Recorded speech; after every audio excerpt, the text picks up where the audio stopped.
Sio Nigad, Dakwadoa, Cara Cowan Watts. Hello, everyone. This is Cara Cowan Watts, and here with Cherokee 411 with Cara. And I am introducing Professor Norman Crowe. Now, Norman happens to be my cousin, full disclosure. I'm excited to have him start being a regular contributor to Cherokee 411. We're going to hear from him about his life as a military veteran, where he has served our country. We're going to hear about military history inside the Cherokee Nation and across the state of Oklahoma, especially where it has to do with Indian country. And we're going to hear about history as it really should come, unfiltered, unwoke, not either way. So, what really did happen throughout history, and this is just an introduction video today, and we're going to talk a little bit with Norman, it's Professor Crowe, and let you get to know who he is before he starts on his journey across the Cherokee Nation, across the United Ketua Band, maybe even to North Carolina. I haven't talked to him and Lisa about going to Cherokee, but across the state of Oklahoma. And what are those darn historical markers as you drive along the highway? Professor Crowe, welcome to Cherokee 411. I'm excited to hear from you. What would you like to tell our listeners about yourself, Norman, as you go on this journey and take them along with you? Thank you very much, Cara. It's always great to see you. Basically, I am a Oklahoma Cherokee Indian. Uh, Unfortunately, I wasn't born here. I was born in Camp Pendleton, California, Marine Corps base, when my father was stationed in uh, California. He was a master sergeant in the Marine Corps, a veteran of World War II in Korea. Uh, Came back here in 1955. We lived in Tulsa, so I was kind of a urban Indian for a long time. I joined the Marine Corps in 1968, skipped school, got my birth certificate on my 18th birthday, and joined the Marine Corps. Uh, my dad wasn't surprised, but my mother was, Oh, as always. Anyway, joined the Marine Corps, went to boot camp, became a 0353 Ontos command crewman, which is a track vehicle with 6.106s recoilless rifles. Go to Vietnam. They was all in cadre, so I ended up in a Marine Rifle Company as a infantryman. Then later a squad leader before I rotated back to the States. Came back to the States, ended up in the tank battalion for 2 years. Then I shipped over and went to the Air Wing as a Marine, as a UH-1 helicopter mechanic, crew chief, and flight line chief. After 10 years, I got out. 3 days later, I came back to Tulsa, joined the Oklahoma National Guard, and within a year or 2 years, became a first sergeant of Company D, 149th Aviation Battalion, as the first sergeant of a gun company.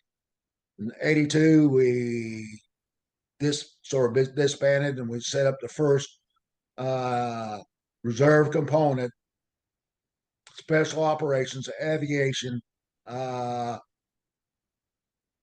battalion, and I ended up being the company first company senior sergeant of that unit for until I retired in '92.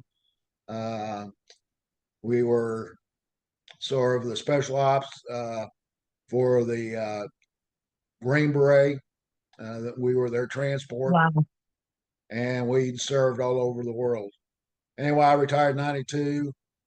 I ended up being a military contractor. My first gig was in Saudi Arabia as a quality assurance inspector for the Saudi Roti Air Force.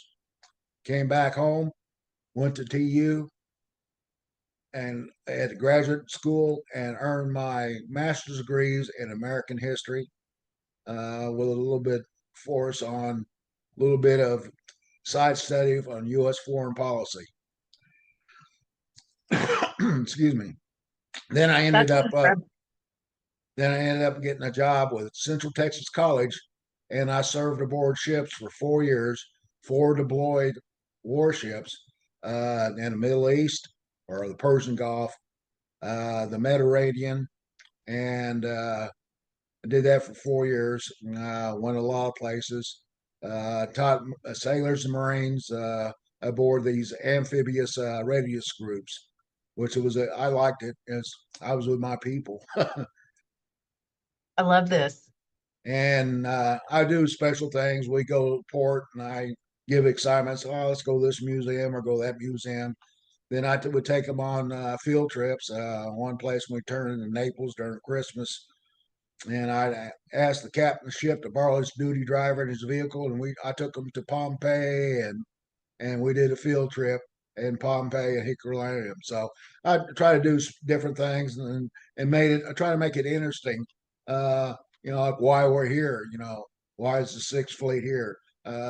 Because of the Truman doctrine in 1947 when they were fighting Greeks were fighting the communists trying to take over their country. So I try to make everything relevant in Absolutely. history. Like I said, I used to teach the good, bad, and ugly. You know, it's not one sided. The United States is not all bad. It's not all good. It's like there's one guy, professor or a writer, how his name is Zen. He wrote a book about everything bad about the United States. And yeah, there's good and bad, but it's not all bad. You know, why knock our country? It's Yes. like being a Indian veteran. Why are more Indians per capita as a uh, race serve for the United States when we fought them? In our lifetime. Well, this is our country, and as a warrior, you protect your people, you protect your land, you protect your country, and that's why we do the things we do. I have uh,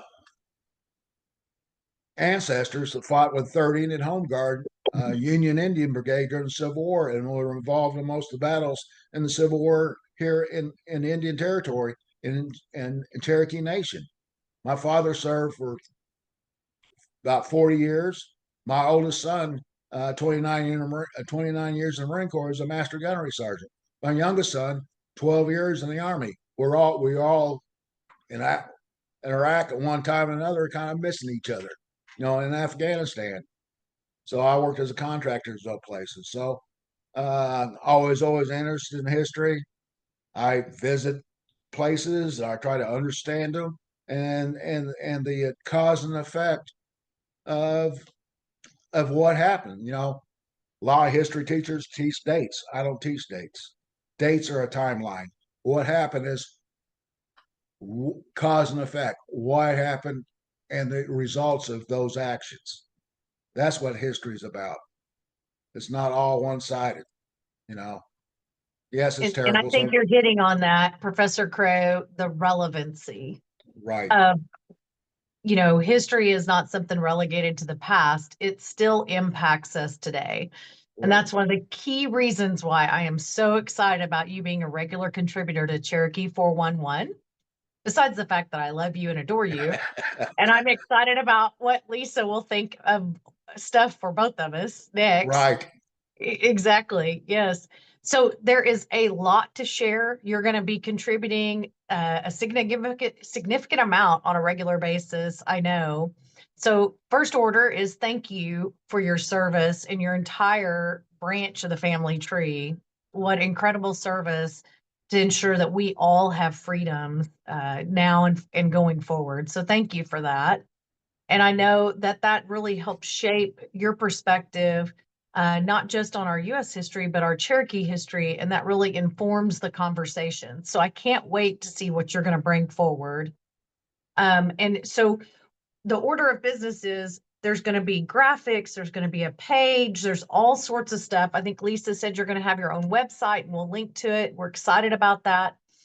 But you'll be featured on our YouTube channel. So people really need to sign in and follow Cherokee 411 to make sure that they're hearing from you, Professor Norman Crowe, about not just what those mile markers mean, but why are those mile markers and the rest of our history relevant today?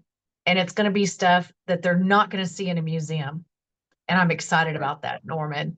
So Well, is there thank you. anything else you want to add today before we use this No, and say, hey, we're coming? I'm excited about doing this. I mean, it's going to be a little bit of work, but that's okay. I'm used to that. Uh, some of these are not going to have mile markers, like probably going Snake Courthouse, but you know, and the Battle of the Barren Fork, on the 17th of December 1863, when my great grandfather took out the Confederates at there. but Absolutely. but those Yep. things like that, I'm excited about doing. So this history needs to be remembered, and it's history that is what made us what we are today. Those effects, Amen. you know. Yeah, there's no reason to sweep stuff under the rug or reshape it into something else that isn't. History itself, you can't make it up. It's better than No, any script you'd write, the reality, that's right? right. Right. History is better than any fiction ever written. I mean, Amen. it's the things that made us. We need to remember who we are and why are the way we are. I want to try to be a little bit funny and ironic about some things, and that's I try to make it interesting. I always have, and I don't teach by the book. I've never been follow the book, or sometimes I've been to rules a lot. That's probably why I stayed 14 years in grade as a sergeant first class, but that's another story. Well, we can't wait to hear it. And I know that you're going to be on the road. Sometimes you're going to be doing it from your office. So Right. we're excited to see those unfiltered history lessons of our Cherokee people. So, Well, Norman, thank you so much for all of this. And we're excited to introduce you to our Cherokee 411 family. well, thanks Welcome. for inviting me. Thanks for this idea, because this is your idea, and we'll try to make it good and astound and impress people. Well, Cherokee 411 audience, here we come. Let's get ready for some Cherokee history. We may even find Jack Baker along the trail. We haven't figured that out yet, but we'll get there. Well, Everyone, have an incredible day. What thank else? you, thank you. Have a good one. Uh, may you may you follow the wind, my friends. Join the conversation. Discover stories and insights that matter to you. Subscribe to Cherokee 411 with Cara and stay connected with independent media, real, relevant, and unfiltered.